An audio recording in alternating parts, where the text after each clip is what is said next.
Good morning, everyone. Thank you for joining us today for this really important event.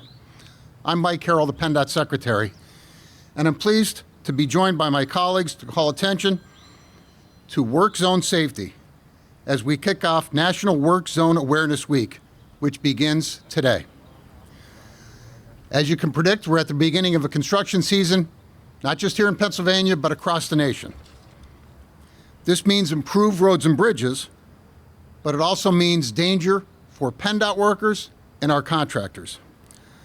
Last year, there were 153 intrusions, vehicles into our work zones, that PennDOT and our contractors had to deal with. Of those intrusions, 14 resulted in injuries to PennDOT employees. We need to prevent that from happening. And since 1970, sadly, PennDOT has lost 90 workers in the line of duty. Work zones can also present unique challenges for motorists. Work zones often include lane closures and narrow or shifting lanes. Motorists traveling through a work zone must always be paying attention because travel patterns may change on a daily or weekly basis. According to PennDOT data, there were 1,200 crashes in Pennsylvania work zones last year. Those crashes sadly took the lives of 22 people, and most of those were motorists. We want that number to be zero. PennDOT's most important priority for the traveling public and for our contractors and employees is safety. We take at PennDOT many precautions and the Turnpike to keep work zones safe for everyone, including proper training for our workers, enhanced signing for motorists, and equipment like crash trucks, barriers, and rumble strips. We have a crash truck on Commonwealth Ave today. Work zone speed cameras are also used to help make work zones safer for both workers and motorists by reducing work zone speeds and changing driver behavior. As part of that program, cameras take photos of license plates of any vehicle exceeding the speed limit in a work zone by 11 miles per hour when workers are present. And my thanks to the members of the House and Senate for their foresight in extending the work zone camera program, and of course to Governor Shapiro for signing that legislation into law. Pennsylvania drivers will see plenty of work zones this year because of the magnitude of our construction projects.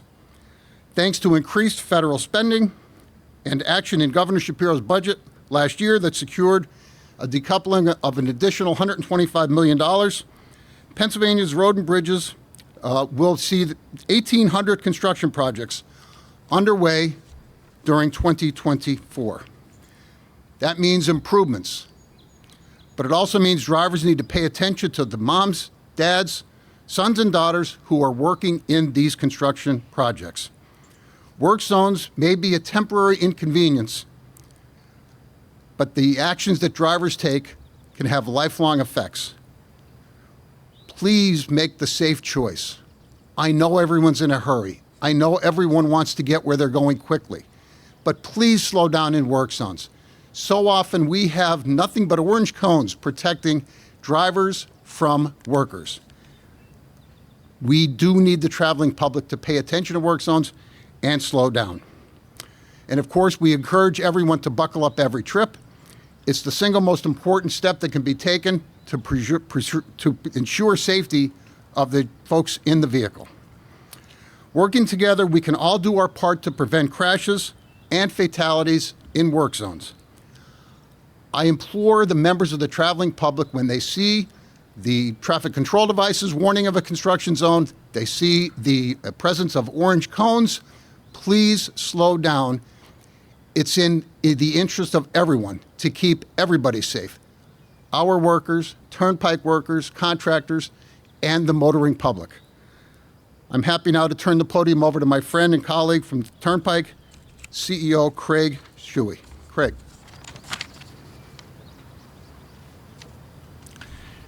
Good morning, and thank you for joining us today. I want to echo a lot of what the Secretary said with regard to how important it is to maintain focus in our work zones. That is what this is all about, is to try to ensure that we are getting a safe environment for our workers to work and for you and your family to drive through. Pictures are worth 1,000 words. And right now around you are the visuals of the types of equipment and things that work in our work zones. These are what our team members are using each day to perform their work. There's a crushed attenuator over to my left, which shows you exactly what these folks are up against. If you look at what that attenuator did, it collapsed. It did its job. It protected the people who were working in front of it. But if it hadn't been there, if it had been some humans that were working there, I can only imagine the type of tragedy that would have involved for all of the family members who know and love that worker, for all of their coworkers who stand day by day with them, for their supervisors whose job it is to protect them, and for the motorist who for a moment thought that whatever they were doing, wherever they were going, was more important than simply paying attention to what was happening, following the rules that are set up to provide safety in those work zones, and simply acted as human as we would hope they could. All of us who work in suits and ties, who do jobs that don't require us to be out on the front lines and engaging in dangerous work, need to step back from time to time and think about what is happening in those work zones. When we see those humans lined up doing a job that we don't understand, and we get split seconds to look at it and split seconds to make decisions about how to proceed, we become numb to what's happening there. But imagine legislators, lawyers, engineers, doctors, others, if you were sitting in your office and an 80,000-pound vehicle suddenly intruded into what you were doing at a high rate of speed, how could you possibly think you were going to do that job day in and day out and do it successfully? And that's what our folks are dealing with every time they're out on that roadway. They're providing a service to you that helps you, when it's done, that helps you travel better, that improves your experience, improves the roadway, maintains the infrastructure that you depend on. And all we're asking is that in those spaces, you pay attention to what's going on, you stop having side conversations, you understand that the changing dynamic that's in front of you can result in things that you weren't expecting. We all know, no one expects to stop on an interstate highway, but it happens. And when it happens quickly, those split seconds that you have to respond to those incidents will change lives if you're not aware of what's happening around you. So I ask and implore that you give space, that you give attention, and that you give respect to the people that are working in those work zones, whether they're Pennsylvania Turnpike employees, PennDOT employees, Pennsylvania State Troopers doing their jobs, contracted employees, all of the folks that are there to make sure that you have a safe and good driving experience and that your mobility is as best as it can be. That you give those folks a brief few moments of respect to ensure that they can go home as they need to each day. And with that, I'll turn it over to Colonel Paris of the Pennsylvania State Police, and I thank you for your attention today.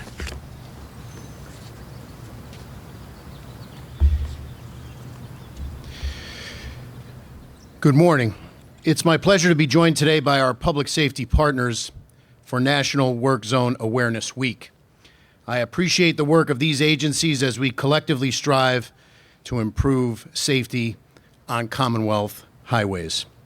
When it comes to work zones, Pennsylvania State Police troopers routinely assist construction crews by slowing down approaching vehicles and enforcing traffic laws. PSP troopers and construction crews have one goal in mind: to get the job done safely and get home to their families at the end of their shifts. In order to accomplish that goal, drivers are requested to follow the rules of the road, stay focused, and slow down. PSP and our law enforcement partners stand ready to enforce the appropriate laws. Dangerous driving in work zones too often has deadly results. The worker memorials here today stand as proof. Pennsylvanians have the right to feel and be safe, whether in their homes, at work, or on our highways. When PSP investigates work zone crashes, troopers find that nearly all were preventable.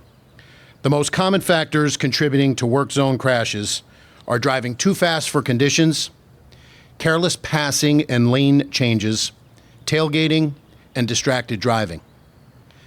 In 2023, troopers investigated nearly 1,700 crashes in work zones. Of those, 11 involved a fatality, and over 300 involved some type of injury. Remember that fines double for many traffic violations occurring in active work zones. Speeding, illegal passing, following too closely, failing to obey a stop sign or yield sign, reckless driving, and operating a vehicle under the influence of alcohol or controlled substances, just to name a few. I also would like to remind everyone of Pennsylvania's Move Over law. When approaching or passing an emergency response area, you must safely move over to a lane not adjacent to the one with emergency vehicles, thus creating a one-lane buffer zone between you and first responders. If you are unable to safely move over, the law requires you to slow down at least 20 miles per hour under the posted speed limit. Emergency response areas are where police, fire, or EMS vehicles have emergency lights flashing, such as traffic stops and crash scenes, or have posted signs or lit flares as warning devices to travelers.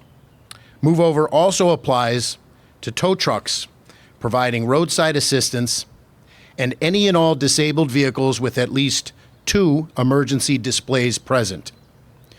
So please, the next time you're traveling through a work zone, limit distractions and slow down. These actions could save your life or the life of another. Thank you, and I'd now like to introduce Bob Latham, Associated Pennsylvania Constructors Executive Vice President.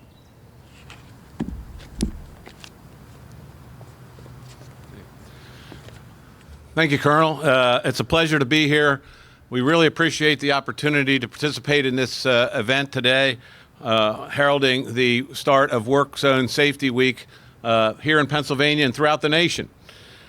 APC represents the private contractors who do work on PennDOT, Turnpike, and local roads. We have about 30,000 workers throughout the state of Pennsylvania. We provide good paying jobs to individuals working on highways, many opportunities for minorities and females to work in our construction environment, and they all deserve a safe working environment, and that's what the folks who just spoke before me talked about, how we're going to do that. But I want to recognize also the folks from Flagger Force, a local company here that provide highway work zone safety programs for our contractors. They're here representing the industry. But more importantly, you heard about a number of laws that have been passed, hopefully that will save lives, slow people down, save workers' lives as well as motorists' lives. And the people that I want to recognize today are behind me, the leaders from the General Assembly who passed those laws, and we appreciate sometimes those votes are not easy to take, but they provided the leadership and they provided what we hope will be a safe environment for motorists as well as highway workers. So I want to thank everybody for being here today and urge folks to slow down in highway work zones. Thank you. Thanks, Bob, and thanks all of you. Before we end today, I'd like to take a moment of silence to remember the Turnpike, PennDOT, and contractors who lost their lives. The memorials here representing some of those folks highlight the deadly outcomes that can occur. So if you wouldn't mind a moment of silence.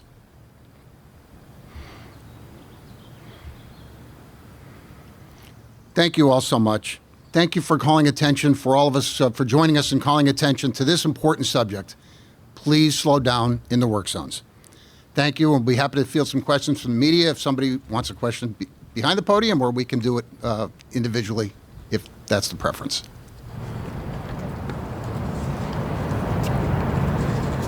Okay, thank you all.